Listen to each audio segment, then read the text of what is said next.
Oi galera, começamos agora a nossa aula, nossa videoaula de Geografia. Sou a professora Carla Roseli para o 7º ano. Os exercícios que vocês já fizeram em casa, nós vamos agora tirar as dúvidas. Embora o Brasil esteja colocado entre os países mais populosos do mundo, quando se relaciona a sua população total com a área do país, obtém-se um número relativamente baixo.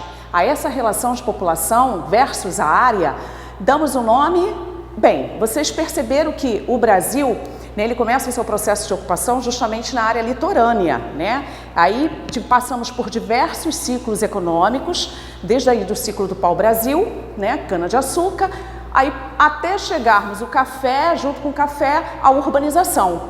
A partir daí, vocês fizeram um exercício e viram que o primeiro, tem um indicador do crescimento populacional de um determinado local, Seria a taxa de crescimento. Quando eu falo no índice de desenvolvimento, eu falo foi falso porque o índice de desenvolvimento faz relação aos indicadores sociais que apresentam informações sobre saúde, educação, rendimento e tantos outros. Aí já se densidade demográfica, ou seja, está relacionada à quantidade de pessoas. Aí eu tenho aí, é o verdadeiro porque é obtida através da relação entre a população total e a extensão territorial de um determinado local. O resultado é dado por habitantes por quilômetros quadrados. Atualmente, o Brasil tem 22 habitantes por quilômetros quadrados. Você tem aí, então, um país populoso. E a taxa de fertilidade, aliás, taxa de natalidade. A taxa de natalidade é a quantidade, no caso de crianças que vem nascendo aí. São dados referentes ao número de crianças que nascem vivas em um determinado local. As crianças que nascem mortas já faz referência à taxa de mortalidade. E a taxa de fertilidade é a mulher em idade de fecundação, que estima-se o número de filhos que uma mulher pode ter ao longo da vida. É a questão quanto a mulher vai ter aí de filhos. Então, é desde o período da mulher com a fertilidade.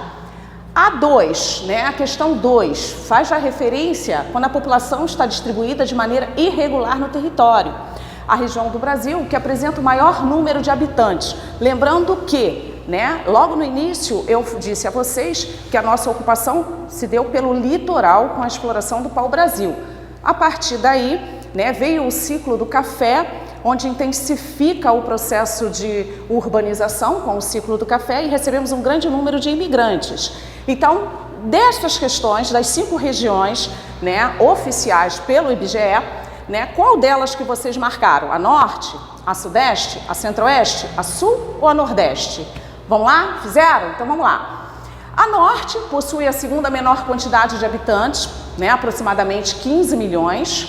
A sudeste, essa seria justamente a região na qual nós moramos, e o Rio de Janeiro faz parte, apresenta a maior quantidade de habitantes. Atualmente sua população está estimada em 78 milhões de pessoas, correspondendo a 40% da população brasileira. A centro-oeste possui a menor quantidade de habitantes, tem aproximadamente 13,13 milhões de pessoas residindo nessa região. O sul, lembrando que o sul tem uma grande influência de imigrantes europeus, apresenta cerca de 27 milhões de habitantes, e a E seria a região brasileira mais populosa e sua população é de 53 milhões, que seria a nordeste, que seria aí a questão de 53 milhões 650 habitantes. Dúvidas aí, galera? Então vamos lá, indo para a questão 3.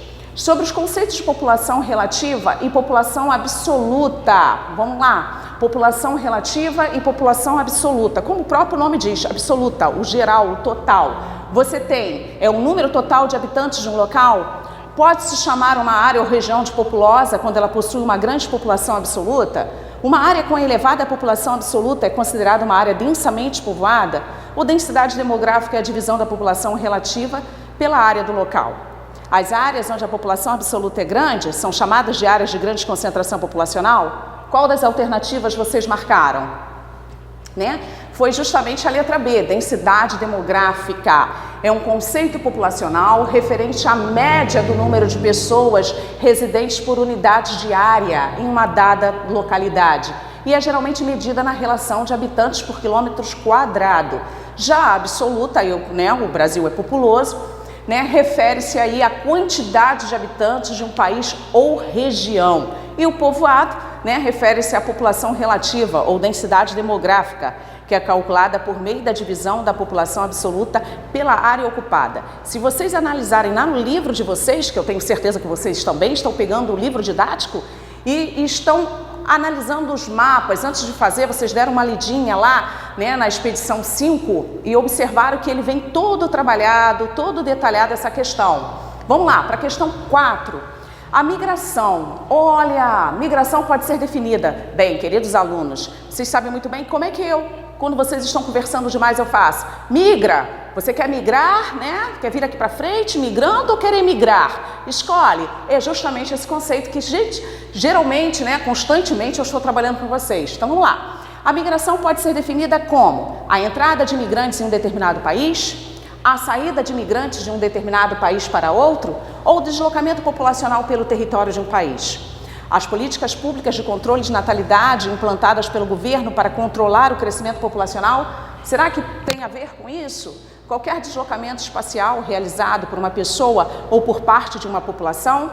Bem, no caso seria o quê? Voltando lá, na letra E. Você tem qualquer deslocamento espacial realizado por uma pessoa ou por parte de uma população. A migração. Só lembrando da aula, migra, tá falando? Migra.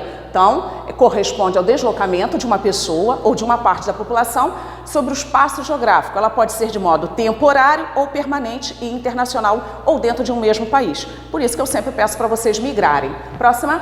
Migração é o deslocamento espacial de um indivíduo ou de parte da população, de um lugar para outro. A principal causa da migração no mundo e no Brasil tem origem, na sala de aula, é o papo excessivo. E no Brasil e no mundo? Econômico, político, cultural, ambiental, religioso? Qual, por exemplo? Seria o econômico. A maioria dos migrantes no mundo e também do Brasil desloca-se em busca de melhores condições de vida. Assim, a principal causa da migração no mundo atualmente é de origem econômica. 6, Faça a correlação correta a respeito dos indicadores do desenvolvimento humano. Essa questão está bem conceitual aí, só para fixar o conteúdo da expedição 5 para vocês. Nós vamos estar falando sobre taxas de natalidade, mortalidade, fecundidade, crescimento vegetativo e mortalidade infantil. Vamos lá. Representa o número de crianças que morrem antes de completar um ano de vida, calculada a cada 1.000 crianças nascidas vivas no período de um ano. Qual seria essa? Taxa de natalidade? Taxa de mortalidade? Qual que vocês marcaram? Qual seria? Vamos lá, volta lá. Você teria aí, representa a média de filhos por mulher ao longo do seu período fértil? Representa o número de nascidos vivos no período do ano de relação ao total da população? É calculada a cada 1.000 habitantes? Ou representa o número de óbitos ocorridos no período de um ano, calculado a cada 1.000 habitantes? Representa a diferença entre a taxa de natalidade e a taxa de mortalidade no período de um ano? Galera, lembrando aí, são conceitos que estão bem detalhados lá no livro de vocês, tá? E que constantemente, eu estou sempre trabalhando isso em sala com vocês de uma forma, ou chamando atenção, ou brincando, e esse conceito é sempre batido. Qual foi a alternativa que vocês marcaram? Vamos lá? Letra D, não é isso, gente? Tá? Então a sequência ficou 5, 3, 1, 2, 4. É isso aí, galera. Não vamos deixar com que o coronavírus, faça parar o nosso conhecimento. Na verdade, temos que aproveitar esse tempo para poder buscar conhecimento, enriquecer, para quando retornarmos à aula, vir com bastante conhecimento. Tchau!